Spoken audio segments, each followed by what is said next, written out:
When you're accustomed to privilege, equality feels like oppression. That, Mr. Speaker, is what is behind this bill. Its architect tells us that this is about equality, but we do not have equality in this country.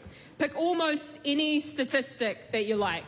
Housing, incarceration, health, life expectancy. Māori get unfair and unequal outcomes because of unfair and unequal treatment, which started with the Crown's intentional, violent actions to dishonour Te Tiriti o Waitangi. But, Mr. Speaker, this is not just about Māori. This is about all of us. Te Tiriti is why and how each of us are on this whenua. It tells us so much about who we are, how we got here, and where we go if we treat each other and our planet well, if we are good treaty partners. Capitalism. That is an economic system with the key priority to turn profit at almost any cost, needs colonisation. This insatiable, unsustainable economic system needs to assimilate and acquire new frontiers to exploit. It needs to turn every citizen into a consumer and to commodify our natural world. And right now, in this country, the biggest thing standing in its way is the resilience and the fire in the enduring movement for mana motuhake. Mr. Speaker, when Te Tiriti was signed, Māori outnumbered Pākehā 40-1.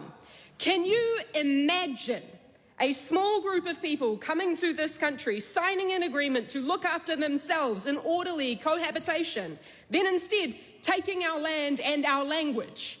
Well, that is the abridged history of Aotearoa New Zealand. That is what the British Crown did in establishing this Parliament and its institutions. The legacy of that violent oppression, theft and colonisation and the breach of Te Tiriti o Waitangi is represented in today's deeply unequal and unfair statistics. In people's lives, Mr. Speaker, Pākehā mā, tauiwi mā, we have been told for almost all of our lives that Māori sovereignty is something to be afraid of.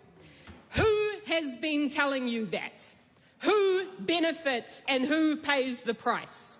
The discomfort that you feel, that I once felt, is an invitation to listen, to learn, to understand and to honour. Te Tiriti o Waitangi is a gift. It is a blueprint of an Aotearoa that respects people and planet.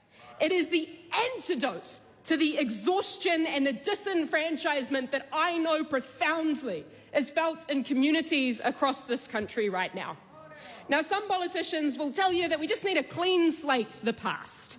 They will tell you that people today should not be held responsible for the actions of our forebears. So let's be really, really clear here. You do not need to be personally responsible for the historical dishonouring of Te Tiriti o Waitangi to actively benefit from that horrific legacy today. That is the truth. But this Parliament does benefit.